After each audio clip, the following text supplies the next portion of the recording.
नमस्कार, दोपहर की नंबर 1 डिबेट में आपका स्वागत है। मैं हूं आपके साथ में हिमांशु दीक्षित। क्या हरियाणा चुनाव में बाबर की एंट्री कराकर हिमंता बिस्वा शर्मा ने चुनाव की हवा बदल दी है? सवाल यह भी है, क्या हिमंता के निशाने पर कट्टरपंथी और कांग्रेस पार्टी है?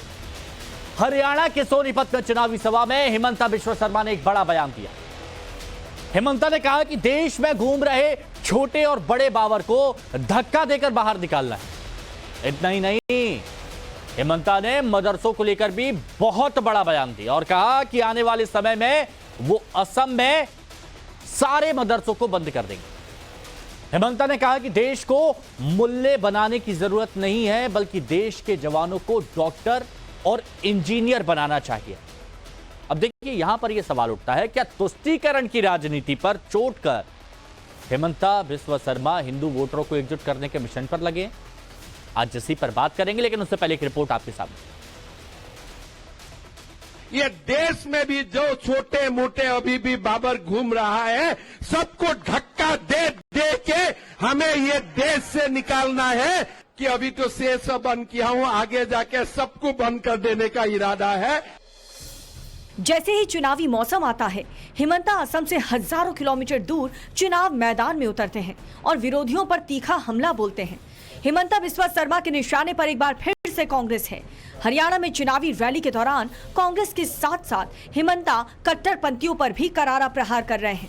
सोनीपत में हिमंता ने चुनावी रैली में बाबर की एंट्री करा दी और कट्टरपंथियों पर करारा हमला बोला। देश का कोने कोने में भी और ऐसा ही बाबर को पाल के रखा है। भाइयों और बहनों, हमें ऐसा ही करना है। जैसे अयोध्या में बाबर राज का खत्म हुआ, भव्य राम मंदिर निर्माण हुआ, ये देश में भी जो छोटे मोटे अभी भी बाबर घूम रहा है, सबको धक्का दे दे के हमें ये देश से निकालना है। सबको धक्का दे दे के हमें ये देश से निकालना है। लोकसभा चुनाव के वक्त भी हिमंता कांग्रेस पर जमकर प्रहार कर रहे थे। जनवरी 2024 में हिमंता ने कांग्रेस पर प्रहार करते हुए कहा था कि कांग्रेस राम से नहीं बाबर से प्रेम करती है। इतना ही नहीं, राहुल गांधी पर प्रहार करते हुए हिमंता ने साफ कर दिया कि वो असम में चल रहे सभी कट्टरपंथी मदरसों को बंद कर देंगे। हमारे असम में आए थे, राहुल गांधी मुझको पूछते हैं कि आपने 700 मदरसा बंद कर दिया, आगे आपका क्या इरादा है? मैं राहुल गांधी को बोला कि अभी तो शेष बंद किया हूं, आगे जाके सबको बंद कर देने का इरादा है। यही हमारा इरादा है और कुछ इरादा नहीं है। हमें देश में मदरसा शिक्षा नहीं चाहिए। हमारा देश का जवान इंजीनियर बनना चाहिए, डॉक्टर बनना चाहिए, इंडस्ट्रियलिस्ट बनना चाहिए। हमारा देश को जवान कोई मुल्ला बनने के लिए जरूरत नहीं है। हमारा देश का जवान डॉक्टर बनेगा, इंजीनियर बनेगा। इन्हें कुछ इतिहास नहीं मालूम। इस देश के एक राष्ट्रपति रहे हुए हैं, वो मदरसे से पढ़े हुए हैं। इन्हें सोचना चाहिए बोलने से पहले कि आप इतने अंधे हो गए कि जो शिक्षा के केंद्र हैं, अब जैनियों के अपने हैं, सिखों के अपने हैं, मुसलमानों के अपने हैं, ईसाइयों के अपने हैं, सब बंद कर दोगे? साफ है, हिमंता के इस बयान पर विरोधी सुर से सुर मिलाएंगे और इस बयान पर सियासी बवाल होना भी तय है। लेकिन सवाल है कि क्या बाबर की याद दिलाकर, क्या किसी खास रणनीति के तहत हिमंता हमला बोल रहे हैं? हरियाणा की कुल आबादी में 7% मुसलमान है और जहां सोनीपत में हिमंता ने बाबर का नाम लेकर घेरा, वहां की आबादी 3% है। क्या हिमंता तुष्टीकरण की राजनीति पर चोट कर हिंदू वोटर को एकजुट करने के मिशन पर है? सवाल ये भी है कि क्या हिमंता का दिया बयान चुनावी संग्राम में वोटरों को प्रभावित करेगा? ब्यूरो रिपोर्ट, टाइम्स नाउ, नव भारत। रिपोर्ट आपने देखी, बयान आपने सुने। अब जो मेहमान हमारे साथ जुड़े हैं उनसे हम आपको मिलवाते हैं। हमारे साथ बीजेपी के प्रवक्ता प्रमोद स्वामी जी जुड़े हैं। अंबर जर्दी जी हमारे साथ राजनीतिक विश्लेषक हैं। हमारे साथ में एच.एस. रावत जी हैं, धर्मगुरु हैं। वरुण पुरोहित जी कांग्रेस की तरफ से हमारे साथ जुड़े हुए हैं। मौलाना साजिद रशीदी जी हमारे साथ इस्लामिक स्कॉलर हैं। हमारे साथ दानिश कुरैशी जी प्रवक्ता AIMIM के जुड़े हुए हैं। आप सभी का बहुत स्वागत है। प्रमोद स्वामी जी, कौन से छोटे मोटे बाबर घूम रहे हैं यहाँ पर जिनको आप बाहर निकालेंगे, जरा नाम बताइए। देखिए, पहले तो जैसे मदरसा का जिक्र हुआ तो मैं यहाँ बताना चाहूंगा कि जो हमारे यहाँ में जो सरकारी अनुदान से जो मदरसे चलते थे, मैं मदरसा पे पूछूंगा, पहले मेरे को ये बता दीजिए कि छोटे मोटे ये छोटे बड़े ये कौन से बाबर है जो घूम रहे हैं जिनको आप निकालने की तैयारी में है, वो पूछ रहा हूँ। जो आपको पता होना चाहिए कि आसाम में विदेशी भगाओ के नाम पर एक लंबा आंदोलन चला और 1985 में राजीव गांधी के साथ में जब कांग्रेस की सरकार थी तो असम गण परिषद और आसू का समझौता हुआ था। यहाँ इन्फिल्ट्रेशन की, घुसपैठ की जो समस्या है, ये लोगों के लिए एक बहुत बड़ी समस्या है जिससे असम की सभ्यता और संस्कृति के ऊपर में गहरा खतरा मंडरा रहा है। और उसी के संदर्भ में उन्होंने एक सांकेतिक भाषा का, ये असम के लिए बोला था? नहीं, जो देखिए, ये घुसपैठ की समस्या आसाम से शुरू होते हुए आज जो घुसपैठिए जो हैं वो भारत वर्ष के कोने कोने में पहुंच चुके हैं, दिल्ली तक घुसपैठिए पहुंच चुके हैं। हाँ। तो ये घुसपैठिए जो हैं ये भारत की राजनीति को भी आज नियंत्रण करने लगे हैं और इनके जो शुभचिंतक लोग हैं वो इनके राशन कार्ड बना देते हैं, इनका वोटर लिस्ट में नाम लिखा देते हैं। तो ये भारत की एकता, अखंडता, सार्वभौमिकता। अच्छा ठीक है, अब मेरे को इस बात का जवाब दे दीजिए प्लीज। ठीक है, अब मेरे को एक बात, उस बात का जवाब दे दीजिए कि देश के सारे जितने भी आप बोल रहे हैं मदरसे हैं, वो सारे मदरसे आप बंद कर देंगे, क्यों? नहीं, अभी देखिए, मैं आपको बताना चाहूंगा कि उन्होंने कहा कि आसाम में जो हमने बंद किए, आसाम में कौन से मदरसे बंद किए, मैं बता देता हूं आपको। जो मदरसे सरकारी अनुदान से चलते थे, उन मदरसों, अब मेरे को बताइए, अगर ये सेकुलर कंट्री है तो सरकारी अनुदान से मदरसे कैसे चलेंगे? सेकुलर कंट्री में वहां मजहबी शिक्षा कैसे दी जाएगी?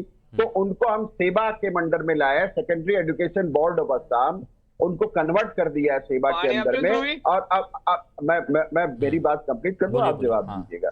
उनको सेवा के अंडर में हम लेकर के आए हैं और अब वहां मजहबी शिक्षा नहीं, वहां से अब जो तालीम लेकर के जो हमारे बच्चे बनेंगे वो डॉक्टर, इंजीनियर बनेंगे और विज्ञान सम्मत तरीके से शिक्षा ग्रहण करके। नहीं तो ये क्लियर कर दीजिए कि सारे मदरसे बंद करेंगे नहीं, या फिर उनमें आप संशोधन, उसमें कुछ बदलाव करेंगे?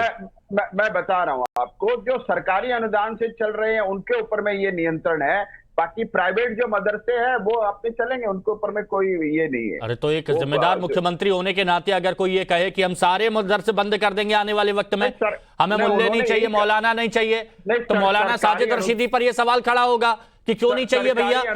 मौलाना जी बताइए, साजिद रशीदी जी ये बोल रहे हैं कि मुल्ले नहीं चाहिए इन्हें, सीधे शब्दों में।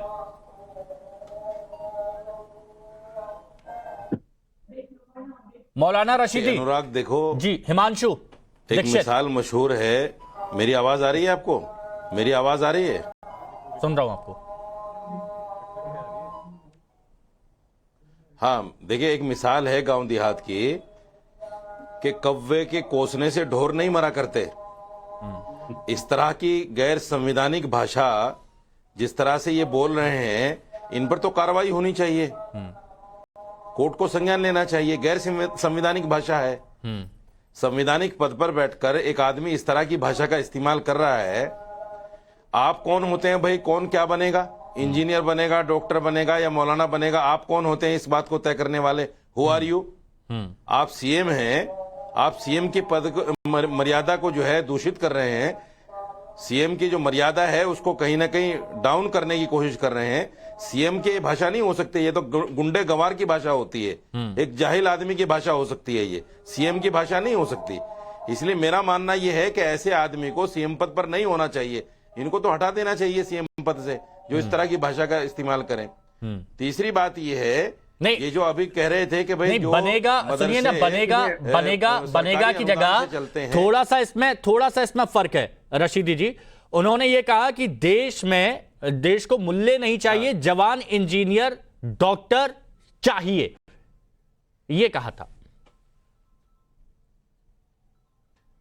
मैं उसी बात को कह रहा हूं कि वो कौन होते हैं इस बात को कहने वाले कि भाई कौन क्या बनेगा, मैं उसी बात को तो कह रहा हूं। नहीं, चाहिए और बनेगा, ये अंतर है।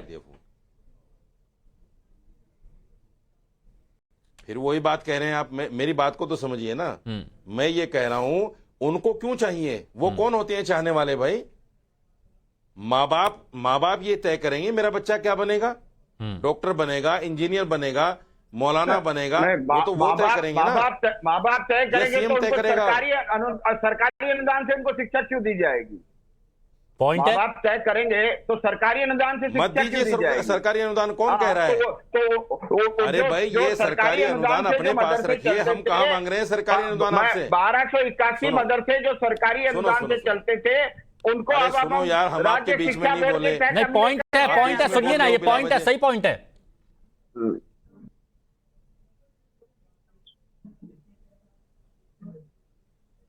क्या सही पॉइंट है?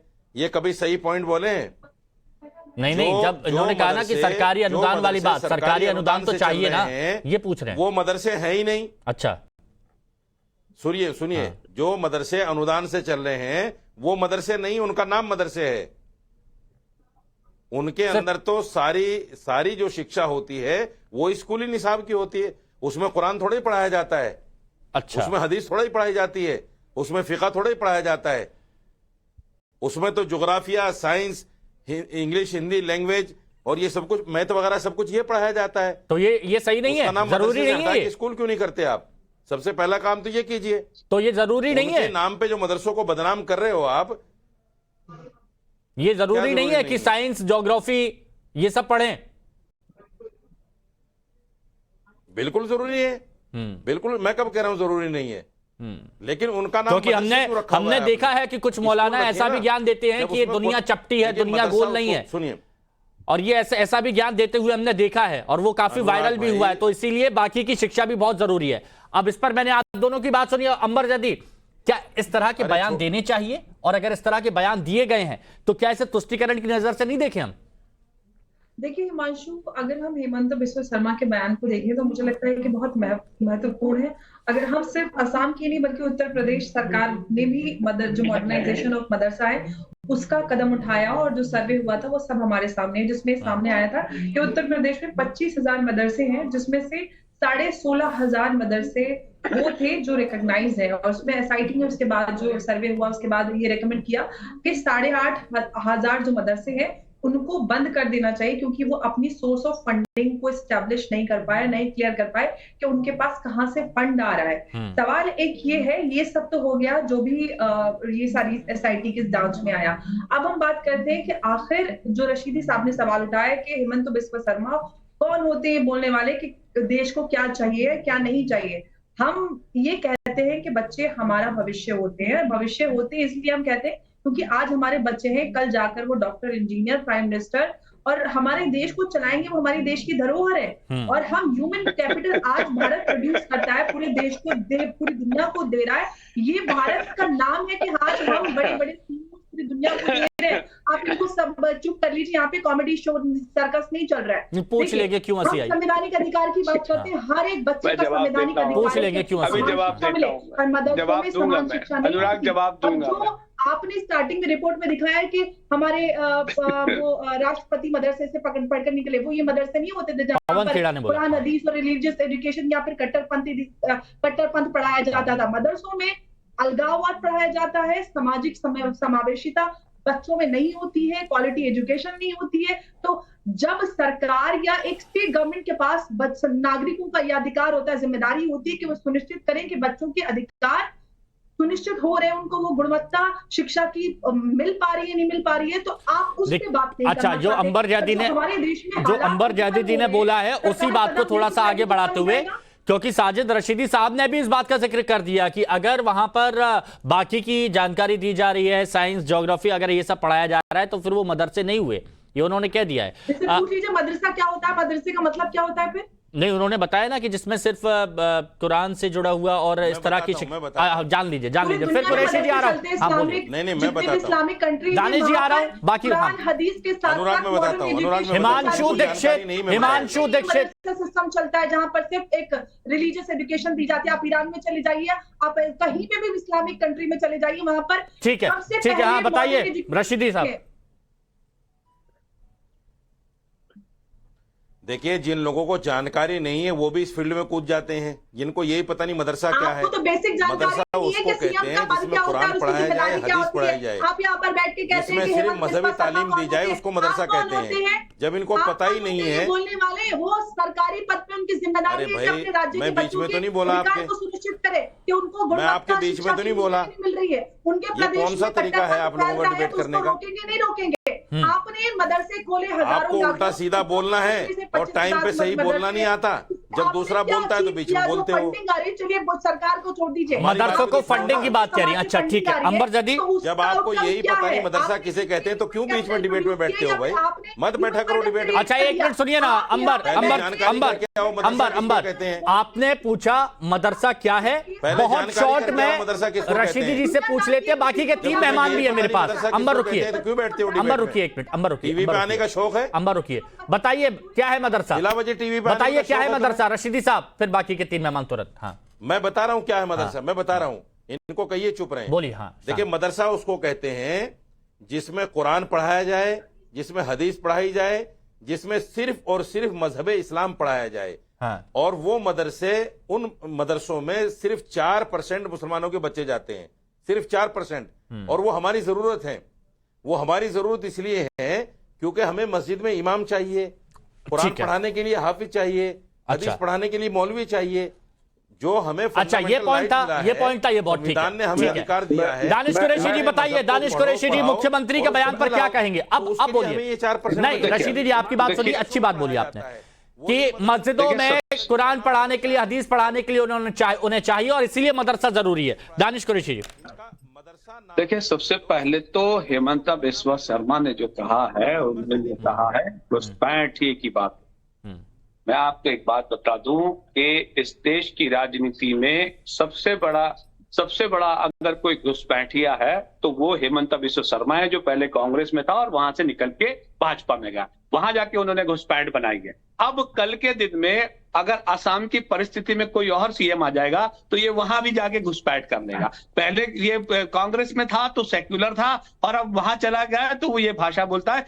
कल के दिन में अगर बदरुद्दीन अजमल या उसकी कोई पार्टी या और कोई ऐसे तो ऐसे तो हमारी राजनीति में मेरे ख्याल से 95 से 96% घुसपैठिए कहेंगे आप। सुन तो लीजिए, मैं वही तो कह रहा हूँ, मैं वही कह रहा हूँ। हिमांशु मेरी बात सुनिए, देखिए मैंने इत्मीनान से सबकी बात सुनी, अब मेरी बात कहिए कि बीच में इंटरप्ट ना करें। हिमांशु रावत साहब तुरंत प्लीज, रावत साहब इसके बाद आप ही के पास आ रहा हूँ, वरुण जी के पास। एक मिनट और रुक जाइए, एक मिनट और रुक जाइए रावत जी, एक मिनट और। किस तरह से एक मुख्यमंत्री के अच्छा, लिए शब्दों मैं एक मिनट और रुकिए। तो हम चला लेंगे, वो मुल्लाओं को बोलेगा तो हम चला लेंगे। नहीं, वो मुल्लाओं के नाम से बोलेगा तो हम चला लेंगे। फिर हम उसकी इज्जत करेंगे। वो हमारे मौलवियों को बोलेगा, अरे कोई भी हमारे मौलवी को बोलेगा, तुम तू तड़ाक बोल रहे हो, कोई भी हमारे मौलवी को बोलेगा हम चला लेंगे। असुद्दीन ओवैसी से तू तड़ाक बोलते हो क्या? नहीं अच्छा, मुल्ला शब्द से आपको आपत्ति है? मुल्ला शब्द से आपको आपत्ति है? यही मदरसों में सिखाया जाता है कि जाहिल पने की भाषा का इस्तेमाल किया जाए। बिल्कुल आपत्ति है। हमारे मौलवियों को बोलेगा तो हम तो ऐसा ही बोलेंगे फिर। अभी हमारे रशीदी साहब बता रहे थे कि हम वहाँ पर तमीज सिखाते हैं। आपका सम्मान किया ना, यही तमीज आप सीखते हो आप धर्मगुरु है। लोग। सुनिए, आप धर्मगुरु, हम आपका सम्मान करते हैं ना, आपके साथ तो कोई बेइज्जती की बात नहीं की मैंने। रावत साहब को और इनको लाइए। मौलवियों को बोलेगा तो हम अरे तो कम नहीं से कम सुनेंगे। ये जाहिलियत तो मत देखिए दिखाओ। रावत साहब, आप एक रावत प्रवक्ता साहब हो, सुनिए, रावत साहब प्रवक्ता का पद क्या आप होता है? धर्मगुरु है, हमने प्रवक्ता आपका एक अपमान अच्छा नहीं किया ना, व्याख्याकार लेकिन वो होता है। हमारे और मौलवियों को व्याख्याकार बोलेगा का मतलब तो फिर होता है वो हमको अच्छे से बात हमको करे। कैसे सुनेंगे? ये क्या वो हमारे मौलवियों को बोलेगा तो हम सुन लेंगे। अरे कम से कम अच्छा संविधान मुझे ये की तो बताइए, मैं कम से आपके कम धर्मगुरुओं को इज्जत बोलूंगा करनी तो आप चाहिए आप सुनोगे? लोगों को। नहीं, मैं किसी के भी धर्मगुरु को बोलेगा तो सुन लेंगे। आपके बच्चे क्या कोई अगर सीखेंगे? क्रिश्चियन है तो आपके वो परिवार के लोग क्या सुन सीखेंगे? लेगा। वो क्या सीखेंगे? कोई अगर क्या सिख है हमारा तो उसके प्रवक्ता बारे में इस तरह सुन से लेगा, बात करता है? कोई अगर जैन है तो उसके बारे में सुन लेगा। नहीं सुनेगा रावत साहब, आपको अच्छा एक मिनट, अच्छा सुनिए ना, आपका सवाल दानिश कुरैशी जी, दानिश कुरैशी जी, दानिश कुरैशी जी, दानिश कुरैशी जी, एक मिनट सुनिए सुनिए सुनिए सुनिए सुनिए रावत साहब उनका ये कहना है कि हमारे धर्म के मौलाना को अगर इस तरह से बोला जाएगा कि हमें मुल्ला की जरूरत नहीं है तो हमें नाराजगी है और उसका हम विरोध करेंगे। इस पर बोलिए। देखिए मुल्ला शब्द आम है, दुनिया में बोला जाता है मुल्ला। कौन नहीं, से लेकिन हमारे देश को मुल्ला की जरूरत नहीं है। वो ये कह रहे हैं हमारे देश को मुल्ला की जरूरत नहीं है कि मुल्ला जा रहा है, मुल्ला जा रहा है, ये मुल्ला जा रहा है, वो मुल्ला जा रहा है, शब्द है एक। शब्द नहीं है तो बताइए। नहीं नहीं, रावत साहब सुनिए ना, रावत साहब सुनिए ना, रावत साहब सुनिए ना, रावत साहब सुनिए, रावत साहब सुनिए, सुनिए रावत साहब, HS. Rawat ji, HS. Rawat ji, HS. Rawat ji, उन्होंने ये कहा कि हमारे देश को मुल्ला की जरूरत नहीं है, इस बात से आपत्ति है, जबकि रशीदी जी ने बता दिया कि भैया क्यों जरूरत है, क्यों जरूरत है, उन्होंने बता दिया। देखिए, मैं आपको हिमांशु जी बताना चाहता हूं, 3 चीजें छोड़ करके मुख्यमंत्री को अधिकार है, defence, finance, law and order. इसके अलावा मुख्यमंत्री को अपना अधिकार होता है, वो अपने स्टेट के अंदर क्या चीज देना चाहता है और क्या वो पढ़ाना चाहता है और क्या शिक्षित करना चाहता है। हिमांशु बिल्कुल गलत, मैं जवाब दूंगा। उसको राइट है कि अगर मदरसों में गलत चीज हो रही है तो उसको अधिकार है, और अगर सरकारी स्कूल में गलती हो रही है तो उसको भी अधिकार है। वो दोनों जगह का अधिकार है। वो अपने राज्य को कितना ऊपर उठाना चाहता है उसका अधिकार है। अच्छा, लेकिन ये जाहिलियत वाले शब्द नहीं बोलने चाहिए आपको दानिश कुरैशी। आप एक प्रवक्ता है पार्टी का विनाश मत करिए। अगर मौलाना बोलेंगे, देखिए रावत साहब, हम आपका रिस्पेक्ट करते हैं, रावत साहब, रावत साहब, हम आपका रिस्पेक्ट करते हैं, लेकिन अगर वो मौलाना के लिए बोलेंगे तो फिर हम ऐसा ही बोलेंगे। हम आपका रिस्पेक्ट करते हैं, आप धर्म गुरु हैं, हम आपका रिस्पेक्ट करते हैं ना, सम्मान के साथ। आपको आपकी बात रखने की बात सुनते हैं, आप कहते हैं, लेकिन अगर वो पब्लिक डोमेन में ऐसी भाषा का इस्तेमाल करेंगे तो देखिए आपको दर्द हुआ ना, आपको दर्द हुआ ना, कितना दर्द हुआ। तो इस तरह हमको भी दर्द होता है। अगर हमारे उलमाओं के लिए कोई बोलेगा तो हमको दर्द नहीं होगा। रावत साहब बताइए, चलिए। देखिए, मैं दानिश कुरैशी जी, उर्दू भाषा जो बोलने वाले होते हैं ना, वो बड़े प्यारे होते हैं, बड़े मीठे होते हैं। बात छोड़ दीजिए, मैं आपसे पूछ रहा हूँ कि ये मुख्यमंत्री की भाषा है, नहीं ये मुख्यमंत्री की भाषा है, ये मुख्यमंत्री की भाषा हो सकती है। रावत साहब मुझे ये बताइए, मुख्यमंत्री की भाषा हो सकती है, ये मुख्यमंत्री की भाषा हो सकती है? अच्छा, ठीक है, कह दीजिएगा। अरे वरुण जी एक बात बताइएगा, ये चुनावों में इस तरह की भाषा, इरादा क्या है, क्या लगता है कांग्रेस को? क्योंकि पवन खेड़ा साहब ने तो अपनी बात रख दी है, आपका क्या मानना है? हिमांशु जी, मेरा ये मानना है, पिछले 10 साल में मैंने आपको कई बार कहा है, मोदी काल में शाब्दिक आचरण जो है, मर्यादित आचरण जो होना चाहिए जनप्रतिनिधियों का संवैधानिक पदों पर बैठने का, वो नहीं है। हाँ। अभी डिबेट में देखने को मिल रहा है किस प्रकार से किचपिच हो रही है। तो भाई जनता क्या सीखेगी? हाँ। बच्चे क्या सीखेंगे? हाँ। तो आप जो सिखा रहे हो वही सीखेंगे। तो हेमंता बिस्वा को भी वही रिप्रेजेंटेशन हो रहा है जो आप कर रहे हो। हाँ। अगर हेमंता बिस्वा मुख्यमंत्री रह के अपने शाब्दिक आचरण की मर्यादा नहीं निभा पा रहे हैं तो आप तो निभाओ सब यहाँ बैठ के, पर नहीं निभा रहे तो फिर दूसरे को क्या दोष दो। दूसरा जो बात हो रही है शिक्षा पद्धति की, शिक्षा पद्धति थी कि सीबीएसई बने हुए, स्टेट बोर्ड्स बने हुए, उनकी शैक्षणिक परिषदें होती है, वो डिसाइड करती हैं। हेमंता बिस्वा को पर मुख्यमंत्री रहते हुए इस प्रकार की भाषा का उपयोग नहीं करना चाहिए जैसे कोई कॉलेज का लड़का कर रहा है। क्योंकि एक पूरे राज्य के मुख्यमंत्री तो एक क्रॉस सेक्शन ऑफ सोसाइटी हो, मैं कह रहा हूँ एक सिंगल सिटीजन भी हो, तो उसको कोई पिंच नहीं करनी चाहिए, ऐसी बात नहीं बोलनी चाहिए। अगर मुख्यमंत्री है, प्रधानमंत्री है, आप उसके नहीं बोलना चाहिए। ये आचरण जो है ये 10 साल में देखने आचरण में गिरावट है। दूसरी अच्छा। कांग्रेस की आइडियोलॉजी को ही रिप्रेजेंट कर रहे हैं। वो कह रहे हैं डॉक्टर इंजीनियर बनने चाहिए। हम तो खुद ही कहते भाई हिंदू मुस्लिम मत करो, आप तो सिर्फ डॉक्टर इंजीनियर लोगों को पढ़ाओ, शिक्षित बनाओ, किसी को वकील बनाओ, कोई साइंटिस्ट बने, कोई प्रोफेसर बने, जब भी तो देश की तरक्की हुई है, यहाँ तक हम पहुंचे। और क्यों पहुंचे हम? अच्छा ठीक है। स्वामी जी मुख्यमंत्री को ऐसे शब्द नहीं बोलना चाहिए। नहीं देखिए, इसके पहले डेनिस कुरैशी जी ने कहा तो इन्हीं के ओबीसी साहब के भाई साहब से उन्होंने कहा कि 15 करोड़ जो है 100 करोड़ के ऊपर में भारी पड़ेंगे। और कांग्रेस पार्टी जो आज हमें सर्वधर्म संभाव की शिक्षा दे रही है, उनके भाई ने कहा ना 15 करोड़ जो है 100 करोड़ पे भाई करेंगे। ओबीसी के भाई ने कहा, ओबीसी के भाई ने कहा है। अच्छा, उसके बाद में डॉक्टर मनमोहन सिंह साहब ने कहा कि भारत के संसाधनों पर पहला हक मुसलमानों का है। मनमोहन सिंह साहब ने कहा कि भारत के संसाधनों पर पहला हक मुसलमानों का है, उन्होंने कहा। उसके बाद में शाहबानो केस में सुप्रीम कोर्ट का निर्णय कांग्रेस पार्टी ने बदल दिया।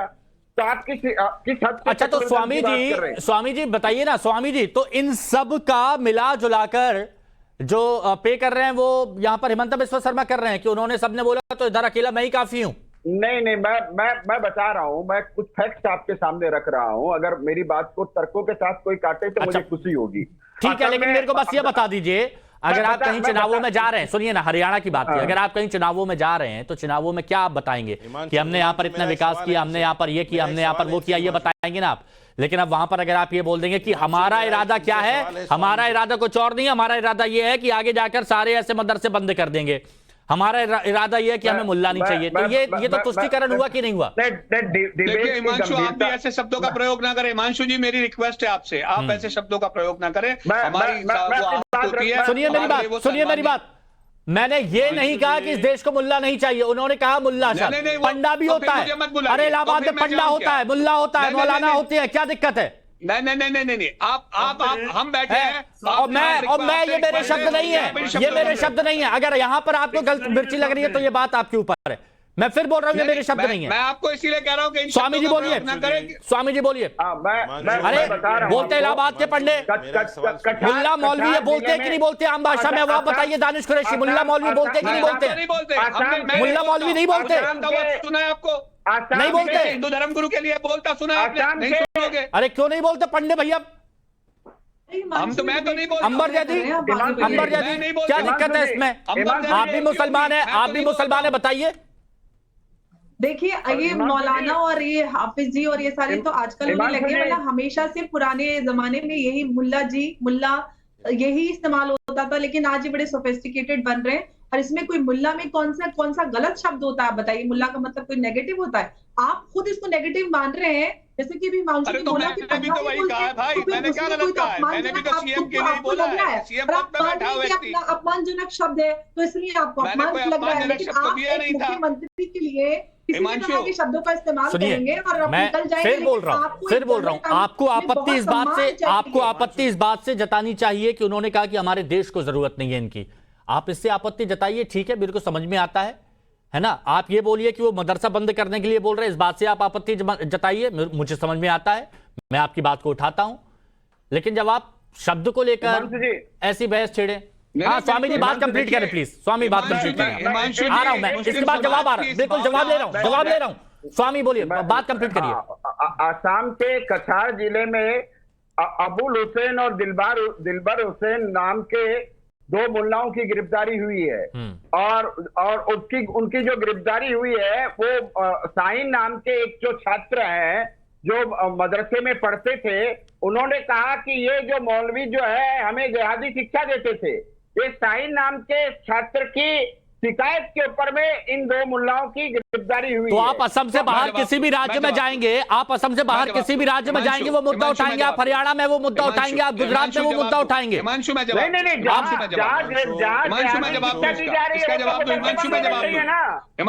ठीक है, आप तुरंत जवाब दीजिए, फिर आ रहा हूं। हाँ बोलिए। जवाब दे सकते हैं इसका? बोलिए। रफीदी जी को पता होगा इस बात का कि मुल्ला का मतलब क्या होता है। मुल्ला नसरुद्दीन, मुल्ला उमर, दुनिया भर के मुल्लाओं के नाम है। बोलिए, आ रहा हूं, उनके पास भी आ रहा हूं। हाँ एक मिनट, हाँ बोलिए दानिश जी। देखिए, मुझे ये बताइए कि कोई व्यक्ति अगर किसी भी प्रकार की गतिविधि में लिप्त है, तो ऐसा तो हमने इस देश में वो भी देखा है जिसने 20 लाख मुसलमानों के कत्ल की साजिश के लिए बाकायदा धर्म संसद बुलाई थी। तो वो व्यक्तिगत बात है या पूरे समाज को उसमें हम लोग लिप्त कहें? बताइए तो, किसी ने अगर कोई क्राइम किया है तो वो वहां पर उस पर जाके बात करेंगे। आपने एक व्यक्ति का किया है इसलिए पूरे समाज के ऊपर जाकर आप बात करेंगे। अच्छा, तो आप भी जो एग्जांपल दे रहे थे वो भी एक वाला दे रहे थे। ठीक है, अब इस पे मौलाना साजिद रशीदी बताइए, आप बोलना चाह रहे थे, प्लीज बोलिए। देखिए, ये जो स्वामी जी कह रहे थे, मैं इनसे ये पूछना चाहता हूं, 2017 में 11 लोग पकड़े गए थे जिसमें विश्व हिंदू परिषद के लोग थे और बीजेपी के लोग थे। ध्रुव सक्सेना का नाम के साथ में जानकारी साझा करते हुए ये बोल रहे हैं जिसमें नहीं, रावत साहब ने जो मुद्दा उठाया उसके बारे में, रावत साहब ने जो सवाल पूछा है आपसे, जुड़े हुए लोग हैं, रावत साहब ने आपसे सवाल पूछा है। रावत जी एक बार फिर से पूछ लीजिए। रशीदी साहब, रावत साहब और रशीदी जी। हाँ देखिए, आप इमाम हैं, धर्मगुरु भी हैं और पढ़े लिखे हैं। आप बताइए मुल्ला का मतलब क्या होता है?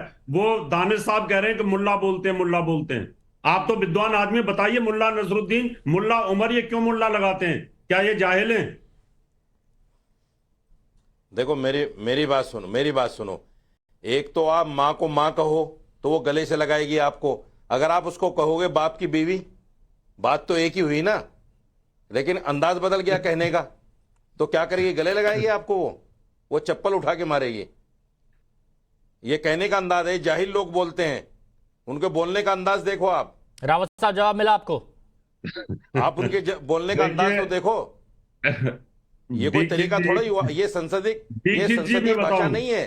दीक्षित जी, डॉक्टर एस एच रावत आप पढ़े लिखे आदमी हैं। रसीदी जी ने बड़ी चतुराई से उनको घुमा दिया है। पढ़े लिखे आदमी को रसीदी ने बड़ी चतुराई से घुमा दिया उनको। लेकिन रावत जी, इस बात का आप प्लीज जवाब दीजिए। रावत जी सर्वधर्म समभाव की बात करते हैं, लेकिन मेरे को इस बात का जवाब दीजिए, मुख्यमंत्री को एक ऐसी सभा में लोगों के सामने एक राज्य में इस तरह की बातें करनी चाहिए? आपको लगता देखिए, है? जब भाषण दिया जाता है ना, भाषण का फ्लो अलग होता है, डिबेट का फ्लो अलग होता है, प्रवचन का फ्लो अगर कुरैशी, अगर दानिश कुरैशी ये बोले कि अकबरुद्दीन ने जो बोला था वो सही था, फिर मुल्ला जी एक फ्लो होता है, वो तो रसीदी साहब भाषण देंगे तब भी ऐसे ही बोलेंगे। इसलिए शब्द अच्छा है, बुरा नहीं है, इस बात को मानिए, लेकिन उसके कहने का तरीका लगता है, इतना ही फर्क है। सारे मदरसे बंद कर देंगे, मैं उसकी बात कर रहा हूं, सारे मदरसे बंद कर देंगे, हमारा इरादा यही है और कुछ इरादा नहीं है। अगर मदरसों के अंदर गलत हो रहा है, मदरसों के अंदर अगर देश की विरोधी बातें सिखाई जा रही हैं और किसी धर्म में आपस में मतभेद या हिंसा या प्रतिशोध सिखाया जाता है, तो ऐसी अंबर जैदी होना चाहिए ऐसा। 5 किलो अनाज दे रहे हैं। देखिए, मुझे लगता है कि मैं इस बात को मानती हूँ कि ये समान शिक्षा के अधिकार के विरुद्ध है।